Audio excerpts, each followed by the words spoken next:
Hello viewers, today I will be discussing about one of the most important and most essential, most talked about topic, which is called as academic bank of credit system. So during the evaluation of recommendations of National Education Policy 2020, National Credit Framework, multiple entry and multiple exit scheme, the required technicalities which has to be fulfilled, through which the recommendations of national education policy and other transformative goals can be achieved.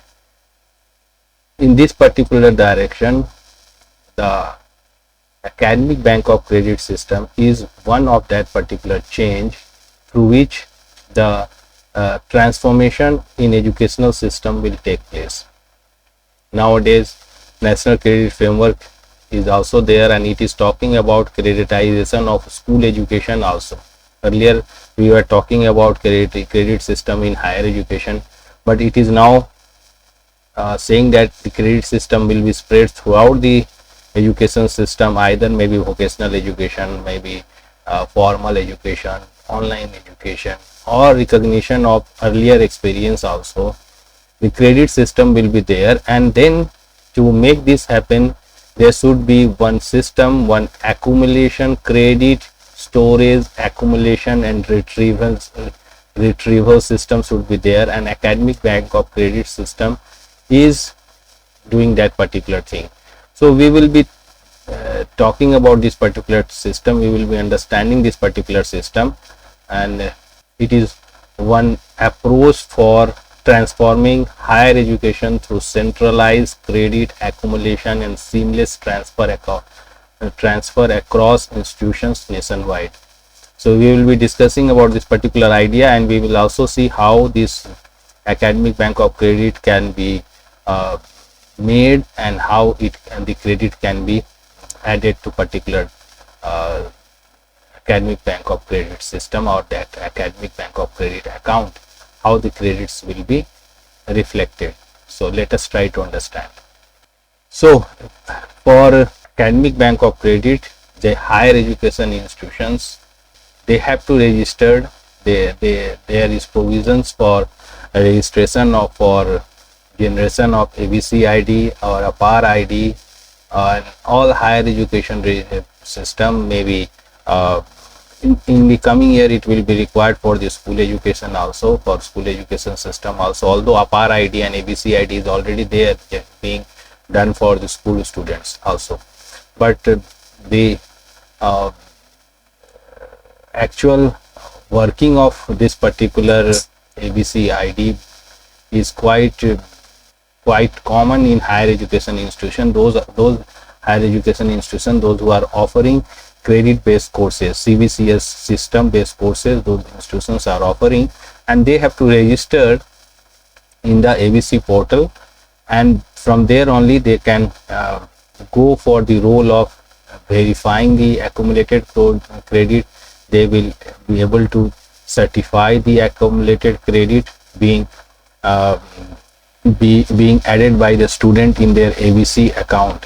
Their account, if the student has accumulated or reflected their certificates and degrees showing certain credits, so the higher education institution, they have to certify, they will be the verifying agency, and they also have to upload the certificates, the credits being earned by the students every year in that ABC account.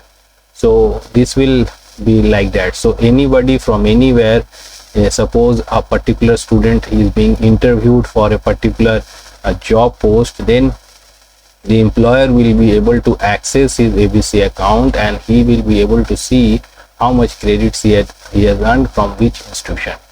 So in that way it will work. Now students, they have to generate their APAAR ID, that is called automated permanent academic account registry. It is already written there, automated permanent academic account registration ID. So this one the students have to made, and that is being done by the schools also nowadays.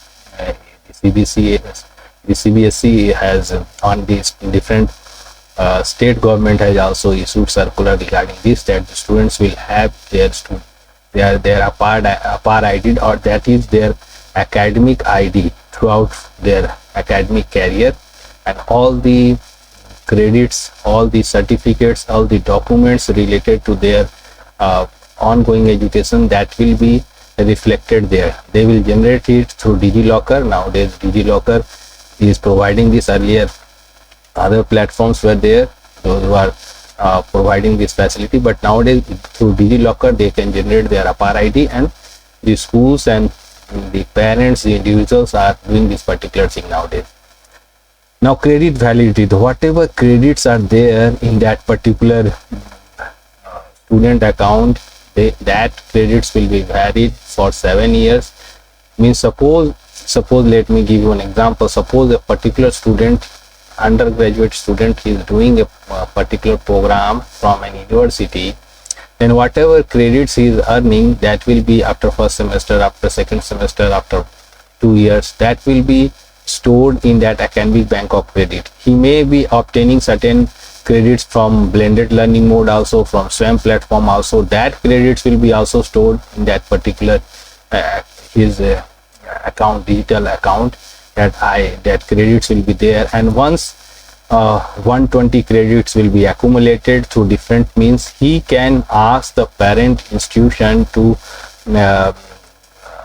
what you can say, to get that degree, or he can redeem his credits so that he can earn a degree.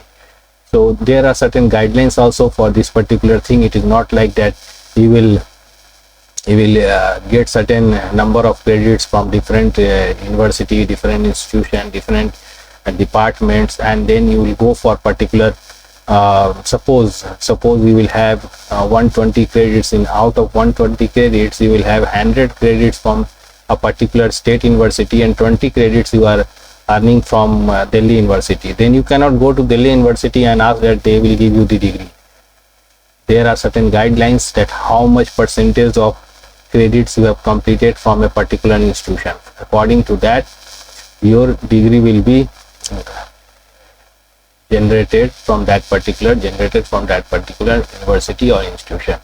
So in that way it will occur. If within 7 years if you are not completing that, then that credits will remain invalid, and then you have to earn them again. So this is just like bank account also. In the banks you are keeping the balance. Here you have to store the credits. So within 7 years if you are not using this particular credit, then your accumulated credit will become invalid and you have to earn them again. So in that way it will work, and the institutions, the different higher education institutions, they have to maintain that one. They have to sign MOU with different other university, because the credits should be recognized in between different universities. So in this way the things will occur, and these things are occurring.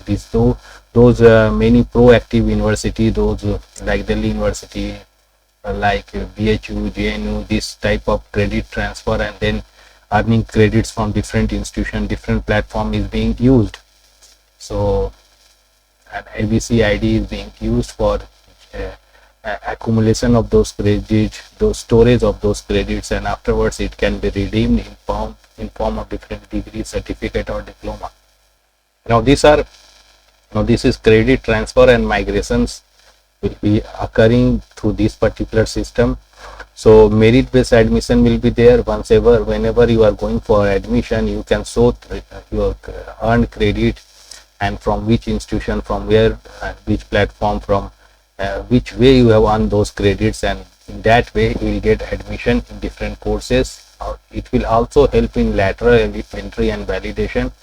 So whenever you are going for lateral entry, suppose from BCA you are trying to go for second year of MCA, or so suppose from different degrees where lateral entry is possible, so that you can save the years, then this number of credits, that extra credits that you have earned, that will help you, and you can directly go to the you can move to the next year or next semester of that particular program. Suppose you have done a undergraduate program which not 120 credits but 160 credits, then you can directly go for the second year of PG. So in that way lateral entry is possible and you can complete your work. And also whenever there are integrated courses or there are dual major program also, this lateral entry will help you to move towards directly doing the PhD course. So this credit transfer and migration is also possible. Now I have already talked about national credit framework. You can watch that particular video. So in that particular video you will learn about that there are different assessment band, there are different levels of credits, and before earning a particular credit level you have to fulfill the previous credit level requirement, then only you can move to the next level. So suppose you want to appear for class 10, then you have to first you have to pass through the assessment band of class 8, then only maybe you are going for ITI, maybe you are going for some other experiential learning, then only you will be able to give class 10 examination. Similarly it will happen in other particular classes also. Similarly, if the lateral entry, whenever you are thinking about, you should also see that if there is availability of vacancy availability is there or not, so that admission can take place. And bridge courses, many a times bridge courses will be required. As I told, that suppose a particular person after class 10 he has gone for doing ITI course, then for 2 years he has done ITI course, and if he wants to earn class 12 certificate, then he has to do certain subject based courses like language courses, so that he will get that number of credits and then he will be given the +2 certificate. So bridge courses are quite important whenever you are thinking about lateral entry, whenever you are switching stream from vocational education to coming back to mainstream education. So their bridge courses will be helpful. Suppose you are doing certain engineering based courses and you want to move towards art based courses, social science based courses, then also certain bridge courses and certain capsule courses will be available, and that earned credit will help you to move towards the mainstream or the other regular stream education. So in that way the lateral entry will be also actualized using ABC ID and accumulated stored credits, and it will also recognize the previous experiences, working experience or other related experiences. Now how many admission will take place, it will and vacancy, how much vacancy is there for particular program continuation and student admission. It will depend upon number of students exiting that particular course. In a particular course there are multiple entry multiple exit system is nowadays in place. So many times after 3 years of undergraduate program the student will exit from a particular course. So that will also give you certain vacancy where the students will take admission for directly in the 4th year for a particular program coming from different other stream, different other education system. Then teacher ratio, if teacher ratio is quite high, then only you will get admission, and infrastructure requirements is also there, then only the lateral entry will be possible and you can create seats for extra students, the new students. Now whenever you are talking about ABC ID or based on National Education Policy goals, NEP 2020 emphasize student centricity and flexibility, allowing learners to progress at their own speed. So there are many fast learners who can earn, who can do better, and they can accumulate number of credits, they can do more number of courses or programs within a particular year. So they will not be stopped. They can earn multiple course credits. They can go for many subject combination, they can do that one. And there are learners who are learning with their slow space or low space, or they also will be given time that they can take fewer credit courses, and then they can maintain their progression in a smoother manner. So because ultimately minimum credit requirement is already there. If you will earn extra credit, you will get extra privileges, that is okay. But for suppose undergraduate program, minimum requirement is for a degree it is 120. Suppose you are going for 160 credits, then you will be awarded with UG with research, or uh, UG with measures or dual measures. That way it will, that will also help you if you are able to do many extra credits, if you are able to earn extra credit. But anyhow, a particular student who will earn 120 credits, he will be also given degree of UG, and he can go for different PG admission, and he will be treated as par. He will not say that you have earned only 120 credits, a particular student has been having 140 or more credits, so he will get more privileges. That will not happen. Minimum credit is 120, and that will make you eligible for PG courses. It is also talking about that it will give privilege to sports excellence. If you have got certain, if you have got award in sports, suppose Olympic medal, you have got state medal, you have got national level participation, you have got, that will be also recognized and will be given credits for that one. NCC activities, if you are have NCC certificates of level A, level B like this, that will be also giving you certain age about or certain relaxation in your regular mode of courses and regular mode of studies. Fine arts, if you have got certain performance or certain achievement, that will also help. And if you have got some social work, social experiences, social community work and social welfare work also, that will be also recognized.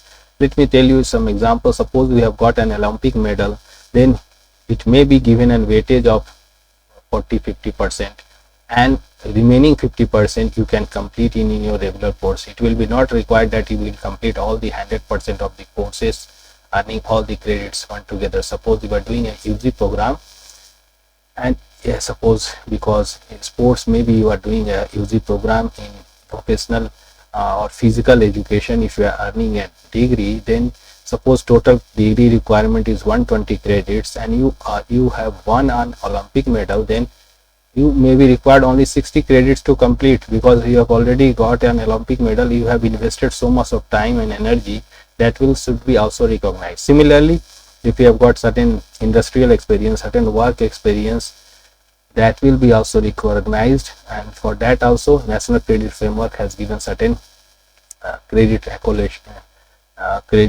allocation, and that will be also be accepted by different institution, and you have to watch that and you have to see that particular video on National Credit Framework, and in that way the credits on your earlier experiences, your earlier achievement will be also recognized here, and that credits will be also added to your account. So that is called as recognition of prior learning.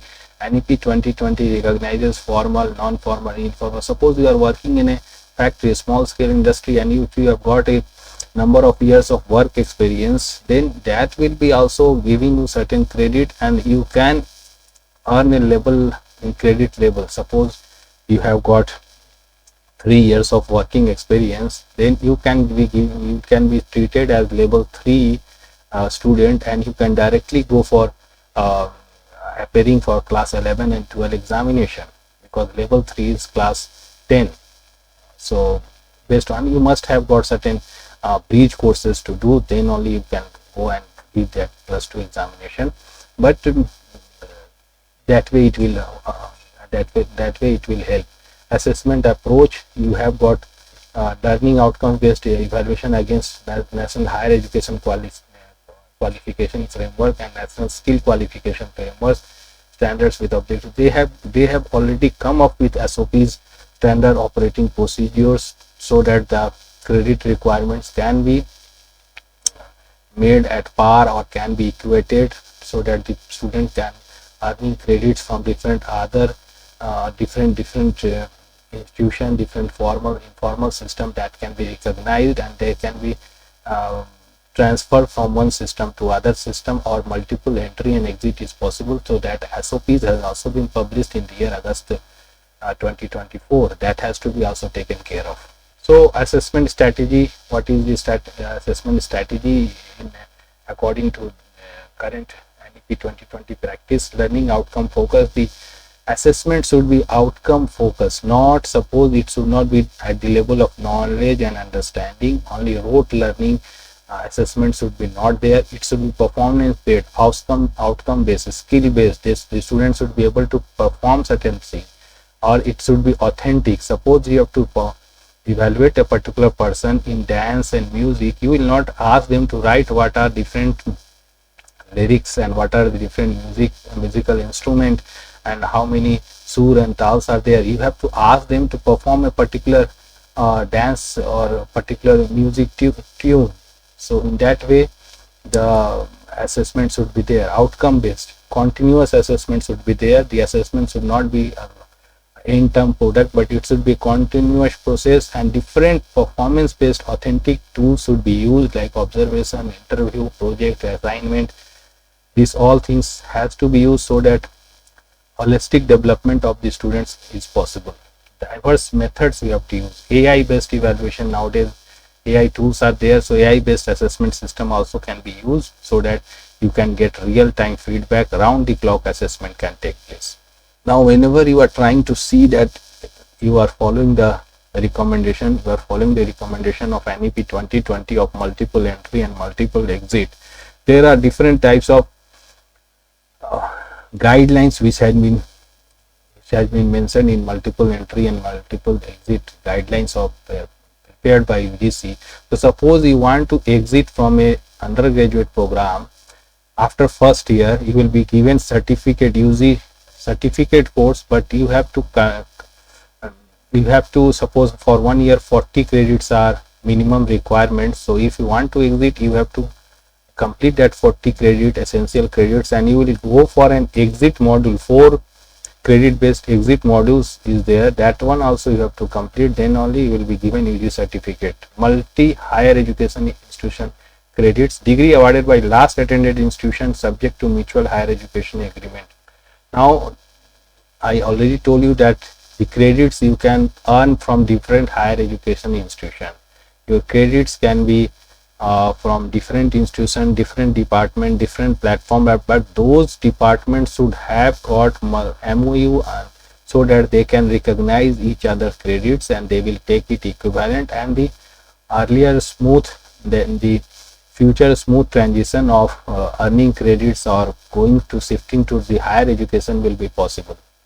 So again, the national skill qualification framework, also in the national credit framework you will see that there is national skill qualification provisions are also there, that those who are completing degree in from ITI, from different skilling institution, that degrees will be that credits will be also recognized, and they can also come back, the students can also come back and start learning in the formal education system. So that will be also treated at par with all other formal system of education. Comprehensive framework for enhancing educational flexibility and student choices in higher education institutions across India, that is the aim of academic bank of credit. So if you are going with ABC ID, if you are able to create the students APAAR ID or their bank account of academic credentials, the credits will be stored there, and whenever it will be required they can use it for taking admission, for reflecting their performance to, or redeeming that particular credits in terms of different degrees, certificates. Suppose there will be a particular student has completed 2 years of UG program earning 80 credits, and then he's got busy in a particular he got an employment opportunity and he has taken that opportunity and is working in a factory. Then after 3 years he thought that he will come back and start learning the complete his UG degree, then he will be not told that you start from fresh from first year, because he has already got 80 credits in his account. So from there also he can start. Maybe it is also possible that because of 3 years of his working experience, he may also given some extra credit if that particular organization and that particular institution or factory has got MOUs in between them, that number of years of working or working hours can be reflected in terms of credits. Then he may has to complete only 10 credits or 20 credits to earn his UG degree. So in that way it will happen and it will work. So it is giving the student it is giving the students the flexibility of discipline selection. They can earn credits from different discipline, because all subject, it is not that if you are from science stream you will only take science papers. You can make choices from different discipline, and that credits, ultimately the credit matters. It is not, no one is going to see which subject you have studied, but if you have got 120 credits, then you will be eligible for bachelor degree or undergraduate degree. And if you are taking interdisciplinary courses, then there is holistic understanding through interdisciplinary course combination. Employability focused life skill, cultural rootedness, ethics and constitutional values for holistic education, that will be also enhanced or will be also. Because of this flexibility and choices, the coming time will be employability focused, because the person will try to get certain skill from different institutions providing skill based education or work experience. So employability will be also there, and then you will be, your learning will be full of life skills, cultural rootedness, because if you are working in a local factory or institution, then those things will also develop. Ethics and constitutional values for holistic education will also develop, because it is also giving recognition to the previous learning. If you have got done certain social work, certain value based work, that will be also recognized. So this system is also very much interested to give importance for Indian knowledge system. Dedicated courses has to be designed and delivered for preserving and promoting traditional Indian wisdom and knowledge system. Skill based vocations has to be also there. Range of skill courses leading to employment, emphasizing local context and vocal for local initiatives. So if this all things will be recognized through the mainstream education, through different higher education institution, UGC, then the actual sense of recommendations of national education policy to develop Indian based education, that will be realized. And the companies, those who are in search of person not with degrees but with a skill, that will be also fulfilled. Now course structure and transparency, whatever course structure and transparency will be there based on credit based system, facilitating by APAAR ID or CBCS system. It will have clear objectives. Whatever courses or program, most probably you are talking about program, it will be have clear cut outcome based objectives. It will also specify national credit framework level specification. It should be talking about, is it offering level 6 course or level 6.5 course or level 4.5 course. It should specify that after completing this number of years, after completion of the previous degree, which level the student will earn. That credit framework you will understand. You watch my video on national credit framework. So that particular course or program should specify that one also. It should also the program should also specify the offer method, the method of offer of that particular course. What will be the weightage of lectures, what will be the weightage of tutorial, and what will be the weightage of practical component. Although there are other way also, practicum is there, experiential learning is there, that but internship is also there, apprenticeship is also there. Those all things it will clear cut mention in that particular course. Career skill components and occupational paths clearly defined for each course, offering it will also talk about what are the different skills that it is going to offer or going to develop, so that the students will be able to aware about what they are doing, and the future employment will be also generated based on that particular idea. So you have to also think about innovative teaching learning method. So if you are going towards this academic bank of credit ID or this particular system, you can go for innovative teaching method. It is not only lecture based method. You have to be, there should be a standardized framework for technology integration and different other pedagogical methods. A particular person, if he is developing particular projects based using technology integration, that should be also taken as teaching learning experience. And there should be adaptive pedagogy based on the student interests, the student backgrounds, and that's why you are talking about teaching in mother tongue. And you have to relax other type of guidelines also, and the teaching methods should be tailored so that the students can benefit from learning the courses. Evaluation reforms. Evaluation also, UGC has come with guidelines for innovative pedagogical approaches and comprehensive evaluation method. You can go with different evaluation method, not only pen pencil test, but different other formal methods, like different other innovative methods like observation, interview, rating scale, rubrics, portfolios. Those can be used for assessment of the students. So how this credit framework will work? There are different recommendatory SOPs subject to local requirements by higher education institution, conforming to NEP 2020 and National Credit Framework provisions. So what it is talking about, that it has developed SOPs, standard operating procedures, developed by school education, developed for higher education, developed for vocational education, and it has also given flexibility to the implementing universities, schools, higher vocational education, so that they can do certain modification based on the local requirement, and then they will try to realize that particular credit framework. It has also given flexibility to the autonomous institutions like IITs, IIMs, NIETs, ISSAR may devise additional guidelines through consultative stakeholder process, and then all guidelines and SOPs must be transparently displayed on institutional website for public access.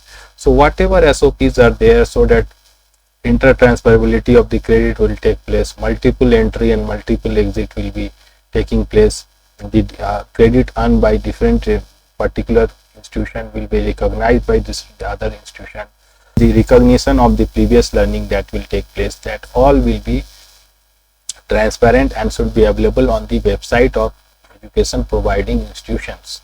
So now we will try to understand in brief how to create an APAAR ID or ABC ID. So let us see, this is one of the document which gives you step by step guidance for the creation of. So APAAR ID can be created. What is the current practice? It can be created using DigiLocker. DigiLocker must be there in your mobile app, or it can be there in your desktop also. You can open that particular website and create one account on DigiLocker. DigiLocker account, if you create, you should also verify it using your Aadhaar ID. So for creation of automated permanent academic account registry APAAR, although for higher education the students and the institution and that they are quite capable of doing, for the school education these schools are being involved in doing this particular task, and different CBSE and different state boards are taking steps for creation of APAAR ID of the students. But it is quite easier for anyone to create this particular thing, especially in higher education. So what you will go and visit DigiLocker website. You will visit DigiLocker website. So what you will be doing, you will visit DigiLocker website, and then you can also on your desktop, you can type this particular address, https://www.digilocker.gov.in, and then you can sign in there. So you can sign in there, and you can also, for the institution, you can become a partner, which I already told that the institution can register here. Higher education institution, they can register here, and then they can, so that they can verify and they can update the credits of different students of their institution. So for a particular individual, they have to sign in from this particular option. Then he will put their essential mobile number, then Aadhaar number, then security pin will be required, and then you have to create on sign in button, enter the OTP sent, and then OTP verification will be there, which is quite regular in nowadays. And then you can also pin in your security pin if it is asked, if it is being asked. So in this way you can see this particular scene. You will give your mobile number and you will give your this password, and then it will, suppose your DigiLocker account is already made using this particular Aadhaar verification, then your Aadhaar OTP will be sent to the registered mobile number. That OTP will put down here, and then from there you can validate your Aadhaar card. So you will search your Aadhaar card here in your left side. You will search document, you will get your Aadhaar card, and then